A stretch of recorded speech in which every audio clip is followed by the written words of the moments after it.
Putin is on his way out. We've talked about it ad nauseum. I never know what people know, and we always get new people in the crowd. So I'm always happy to open things up again and let people see. Other times people say, "Oh no, we have to see it again," but it does come up a lot. So we did a remote view last year that showed that the most likely outcome would be 5 phases, least amount of death. And then I also put it through multiple supercomputers just to test my data. And I don't know, I'm sure that people have asked themselves, well, how do the least amount of people die? I'm sure I'm not the only one that did this, but maybe they do their own mindfulness meditations, which is where you study a lot, you study a situation, and then you put yourself in a deep meditative state. And then in HCRV, we try to operate from the place of the seventh chakra, or the executive branch of the brain, where we try to just objectively look at a situation without bias. And people have said, well, you're biased because you're a Democrat. No, I vote Democrat because I looked at the data without bias. I tried to look at the data with as little bias as possible.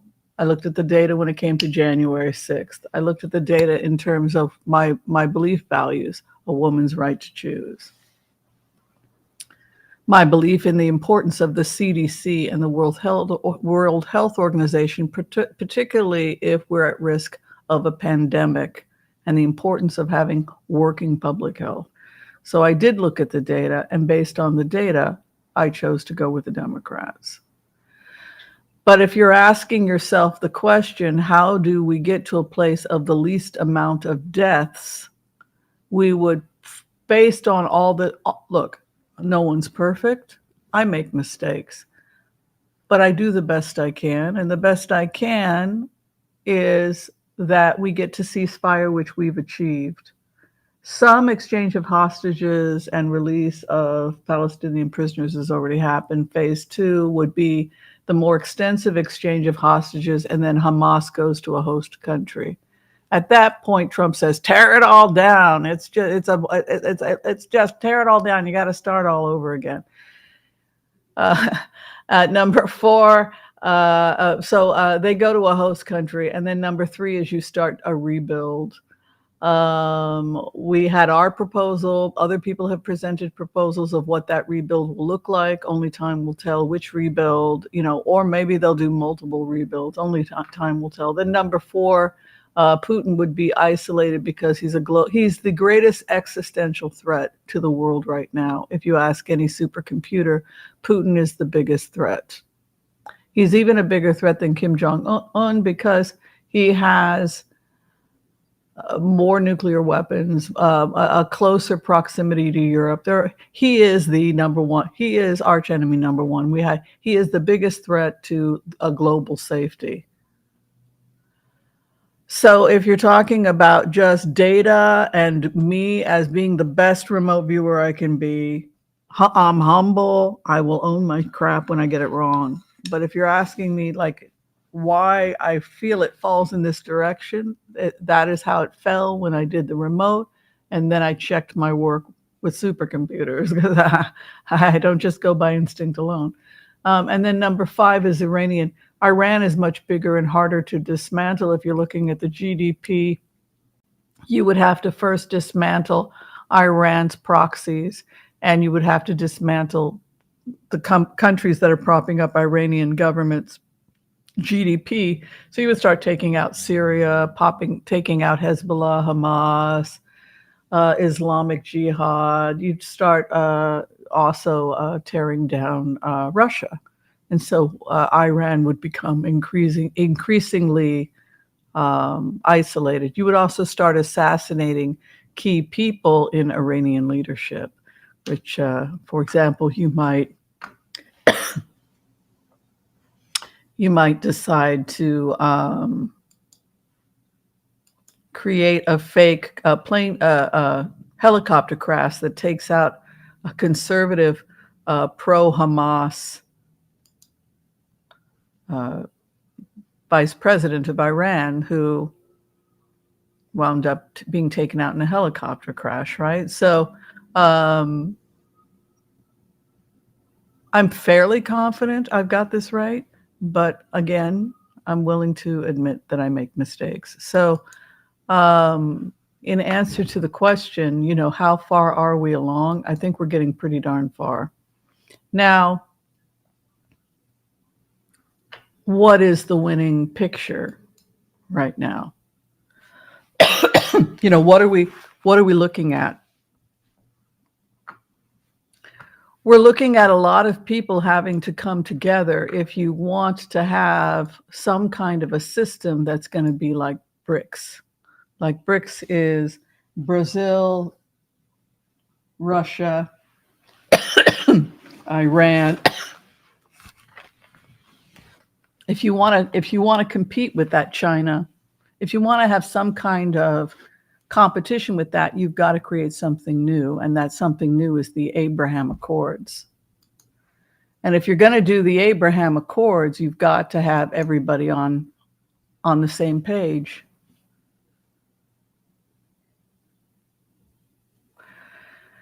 And so what we have here is we have RFK, who is literally CC'd, he's on so many different committees and so involved in so much stuff.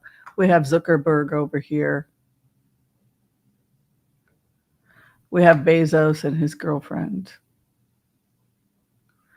We have Elon hiding back here. And so we have an interesting juxtaposition of people that show up at the inauguration that you might not see normally.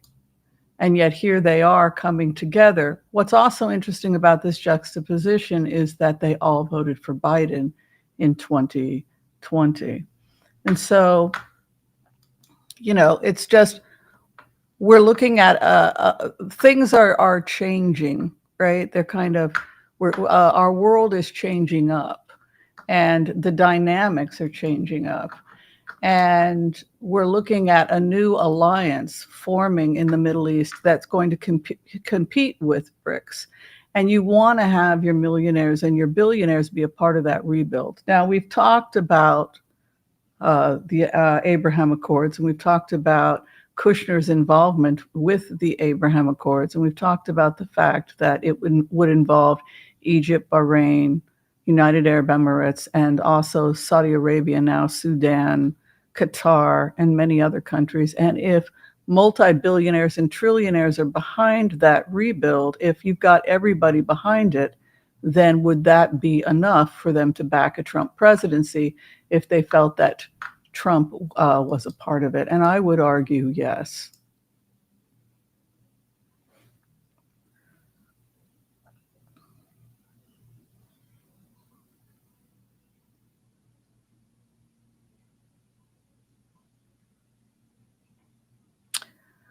December 24th, 2023, a letter written to Mark Zuckerberg, CC'd to a lot of other people regarding the rebuilding of Gaza, Abraham Accords. How can we make this happen? December 24th, 2023, same letter I gave to Elon Musk and to the IDF.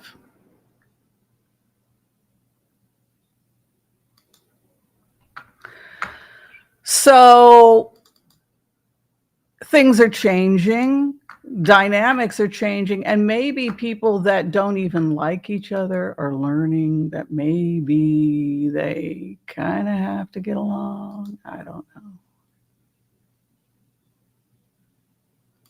Who's this? There's Zuckerberg. Okay, we've got Zuckerberg involved now, right? That's good. All right, so Zuckerberg receives a rebuild for Gaza.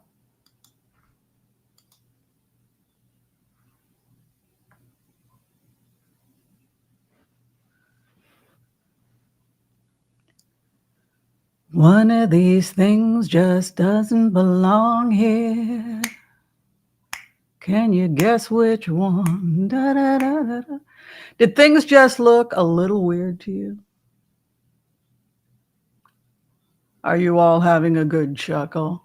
It says, Dear Jeff Bezos, December 24th, 2023. I hope this letter finds you well. My name is Dr. Whimsy Anderson, and I am a concerned citizen with deep interest in finding a peaceful resolution to the ongoing conflict in Gaza. And what are we looking for? Financial support, expansion of the Abraham Accords, conclusion, data. Also, I sent my data. So what are we looking at here? Who got the idea of coming together for a rebuild? Who got it? Who got the Abraham Accords and the rebuild?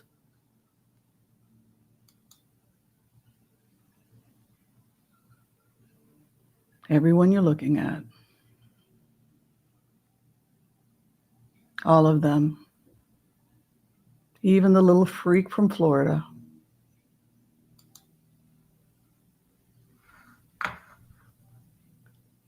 Can we pull this off? Can we pull this off?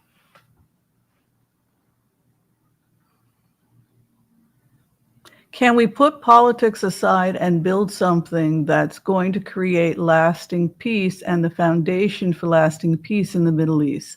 I believe we can. Do I believe that Zuckerberg is going to get even richer? Absolutely.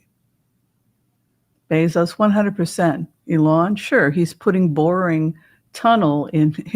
It's going to merge Gaza with Egypt and Israel. He's going, and probably he'll bring in Lebanon and parts of Syria eventually into his subway system. I mean, I think it's great. But there's no such thing as a free lunch.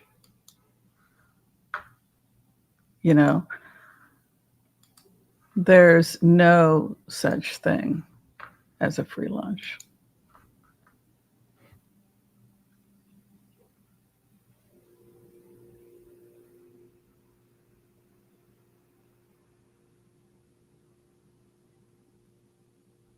That little shit from Florida got a copy. Oh, well, what can you do? The point is this. Let's open up the floor. Let's talk about it. What do you guys think? Let's have some feedback.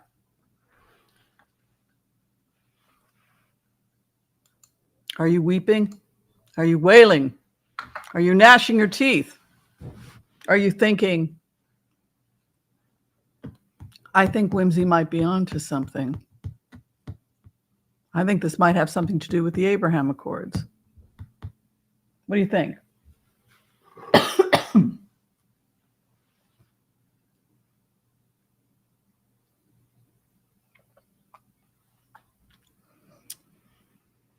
So in terms of has Trump turned his back on Putin? 100%, because Putin is a loser. Why is Putin a loser? He's a loser because of phase 4, right?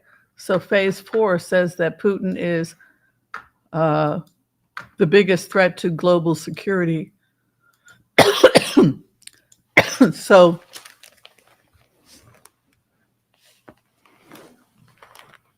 the entire world has decided to take out Putin.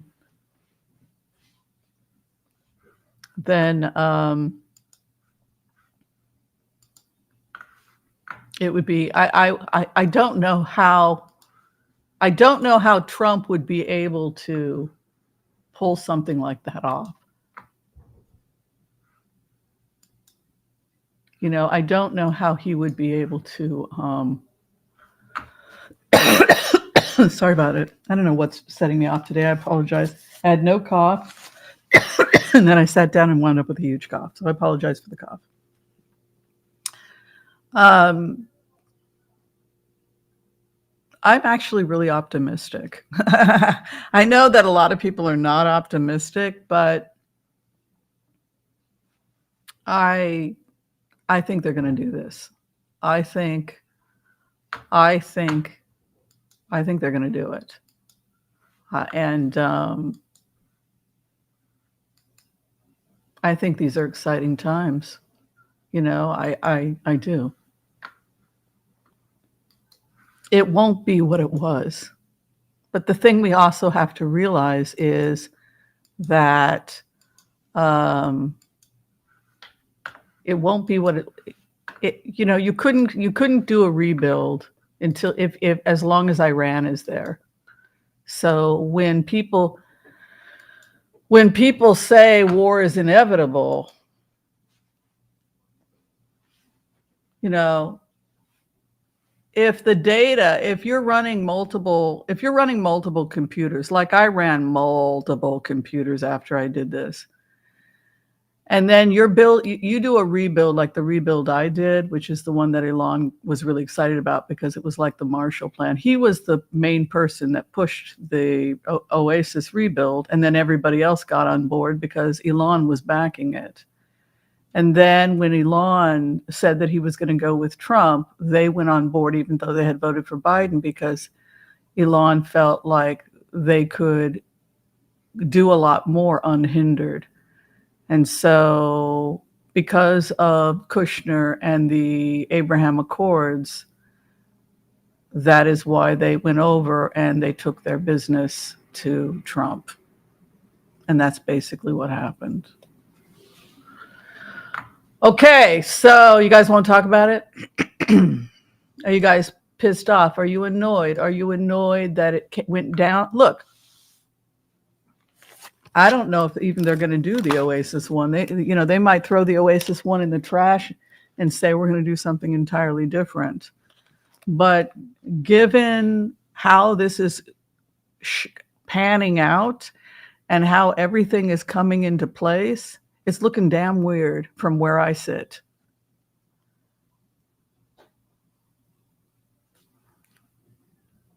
It's just looking pretty damn weird. Let's just put it that way. This is looking really damn weird.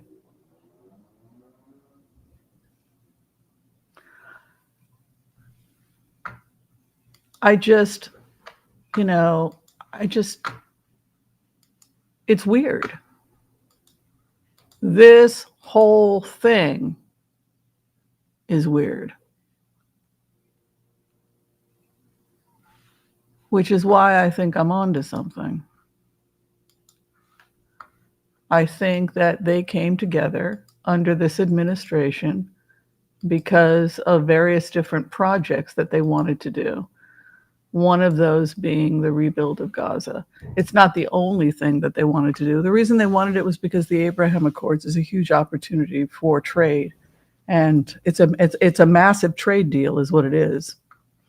But if you're talking about what's blocking trade, it's Iran. And once Iran falls and Russia falls, there won't be anybody funding terrorism in the Middle East anymore. And at that point, you can begin to open up a dynamic of trade. So if you're a billionaire and you have a blueprint and somebody comes out there and says, we've got a blueprint, we've got a deal, we've got studies, we've got something now, then and you've got people that are interested in getting rid of the fanaticism and extremism that led to the problem in the first place. If you're looking at research out of United Arab Emirates or Saudi Arabia or anywhere else, the studies were on, what can we do in order to minimize extremists in the Islamic community because it had become a major problem. And so a lot of people have been involved in this movement to decrease extremism, which is at the heart of a global terror. And this is something that many Middle Eastern countries are grappling with. So if you're building societies, or if you have some kind of a structure in place that's based on, anthropological, cultural studies, and if you have pilot programs, there are pilot programs already taking place, I think one in the Sinai, then you have the building blocks of something that could work towards peace, and I think that that's ultimately the answer to why these guys all got together, was they want a piece of the Abraham Accords. So, I hope it's humane, because, the way Trump is talking, he wants to mow everything down, and he says, send them here. So Jordan took some of them. Great. Thank you, Jordan. We've got 1.5 more million to go. Egypt, take some and put them in the Sinai. Well, that's kind of right. That's what he said. Like, what are you, stacking groceries? You're taking people from their homes. It's like, what the hell? So it's not, I have no power here. I'm just a researcher. But if you look over here, Oasis Sinai, I had suggested a land expansion where during the rebuild, we could put up tents. And I do have it in writing, yes, email, where I said, because they were talking about emergency housing, tents would be the cheapest way to put it up. And they're really cheap. And there's a lot of them, tent makers in Egypt. But it's beautiful tents too. You could put people temporarily in the first oasis zone outside the area in Sinai. And I think that that's what we could see with some of the clearing and security measures taking place with Egypt right now. So it's not about going into exile. It's an expansion of what will be a road joining all these oases. We have one main one starting here, which is near the Sderot in the north. They've already started clearing this. I believe is going to be one area, because this is an important trade and work relationship with Gazans and Israelis. And then I think we're going to see another one over here in Sinai, which is why we're seeing the clearing happening right now in Sinai. So it's important to know the difference between propaganda and fact. Oh my God, they're being exiled into Sinai. You know what? Drink your coffee and take a look at the map. So we're talking about multiple, what Elon likes to call pods. And the pods, each, where you live depends on what kind of kibbutz or pod, if you're in a university versus, say, working at a hospital. But they're basically walking cities with a nice subway system joining them.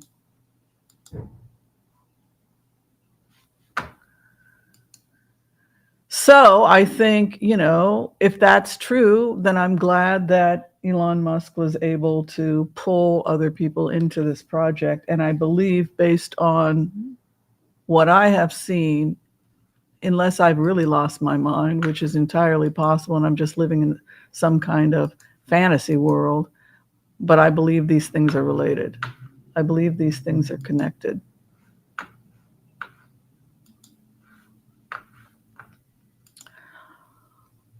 Okay.